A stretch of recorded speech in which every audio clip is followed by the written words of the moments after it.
sida muuqata ma ahan go-aan loo wada dhan yahay walow xukuumadda ay tahay hay-adda ugu sarreysa siyaasad ahaan iyo dastuur ahaan dalka go-aamadeedana ay ahayd in la wada qaato jamhuuriyadda iyo waxa gudaheeda oo dhan ay u hoggaansamaan. haddana waxaa moodaa marka la fiiriyo xaalka soomaaliyada maanta lagu jiro inay muhiim ahayd in la galo wadahadal dhab ah dadkana la isu keeno. sidaas daraaddeed waa go-aan dhinac ah oo aanay soomaalidu wada lahayn, ayna tahay in wax la xeeriyo oo dib la isugu noqdo.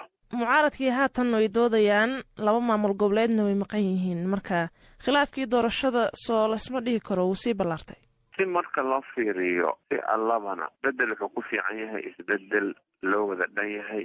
si gaara qofka raba inuu wax bedelo iyo kan la bedelayaba ay qayb ka wada noqdaan. hadda sida xukuumadda ay u tabarla-dahay oo ay u tala xun tahay waxa kasii liita wax hadda aan u naqaano mucaarad oo aan mucaaradba ahayn. maamulada laftigooda malaa'ig ma ahan. si gaar ah garowe iyo kismaayo marka la fiiriyo madax adeygii hal cabaaraba kasoo muuqday iyo taariikh ahaan waxa ka dhexeeya muqdisho iyo kismaayo marka aad fiirisid maha arrin wanaagsan. walow marka aad moodid si xukuumaddu inay u yara keli talinayso, waxaad moodaa kismaayo iyo garowena inay halmaansan yihiin muhiimadda ay leedahay midnimada iyo wadajirka soomaalida. khilaafku wuu sii xoogaysanaya. khasabna waxaa noqon doonta aakhirka in taladu ay ajaanib faraha soo geliyaan oo la wada idmo dhammaantood, qaarkoodna amar la siiyo qaarkoodna la idmo dhammaantoodna mar kale gobol kale la isugu keeno. marka waxaad moodaa inay ka fiicnaan lahayd in la afgoobaatado oo hadda inta goori goor tahay oo aanay faragelin shisheeye iyo iscadaadinu imaanin in soomaalidu ay u tashato masiirkeeda. sidaas daraaddeedna ay wada hadasho fadhiisato. marka haddii dowladda ay go-aankeeda ku adkaysato oo ay guda gasho hanaanka doorasho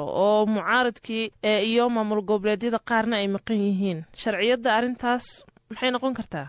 haddii sharci la raacayo intaaba maanaan soo gaarnayn. ilaa carsa waxaa lala xarbinaya dastuur kumeel gaara oo loo maara waayey. waxaa lala xarbinaya in dhab u heshiin ay dhacdo qabaa'ilka soomaalida, muqdisho iyo hargeysa, xukuumadda iyo maamul goboleedada. waxaa lala harbinaya in hay-adihii amniga ahaa dib loo qaabeeyo oo la tayeeyo. waxa intaana soo gaarsiiyey ee keenay in 2 maamul loo xayirnaado, in xukuumadda ay go-aan keligeeda iska gaarto, in mucaarad aan mucaarad ahayn uu meelaha ka qaylqayliya. waa u hoggaansanaan la-aanta sharciyadda iyo guud ahaan xurmada aan loo haynin. hadday ahaan lahayd shareecada islaamka, hadday ahaan lahayd dhaqankii suubanaa ee soomaalida shareecada kasoo jeeday, iyo hadduu ahaan lahaaba dastuurka kumeel gaarka ay soomaalidu leedahay. sidaas daraaddeed walaa xukuumad walaa maamul midnana mid sharciyad, xorriyad iyo xurmo midnana u hayaa ma muuqdo. qof walbana waxaad moodaa in waajibaadkii saarnaa uu ka horumarinayo dan khaasa iyo xuquuqaas ayaa ka maqan. bursaliid, ugu dambeyntii aqalka sanadka oo kale doorashadiisu waxay ka dhacaysaa maamul goboleedyada.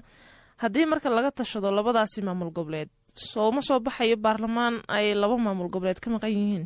waxaan aada ugu rajo weynahay in go-aankan keligeed ay xukuumadda qaadatay aysan ka dhabayn doonin oo koox soomaaliyeed oo ahlul caqliga ilaahay idinka istaagi doonaan, waxna la isu soo dhadhaweyn doona. haddiibase ay dhacdo sida xukuumadda ay ugu adkaysato in doorashadii loo dareero, waxay noqon doontaa in lasoo dhiso aqal sare iyo aqal hoose ay 2 maamul ka maqan yihiin si nasiib darro ah. laakiin aakhirka haddana waxay noqon doontaa inta wada hadal in la galo inay noqoto in 2dii maamul dib looga soo daro. inta marka ay ajaanibu faraha la geli lahayd waxaa la qaatay xataa hadday ahaan lahayd wada hadal oo aanu cadaadis iyo handadaad midnana ku jirin, in soomaalidu ay tashato, caqligana uu shaqeeyo, ilaahayna laga yaabo, maslaxadda caamkaana xoogga la saara, midda khaaska la iska halmaamo. mana ahan arrintaan arrin aan muqdisho keliya kula dardaarmaya. waa arrin aan raba inaan si gaara kismaayo iyo garowena ugula dardaarmo.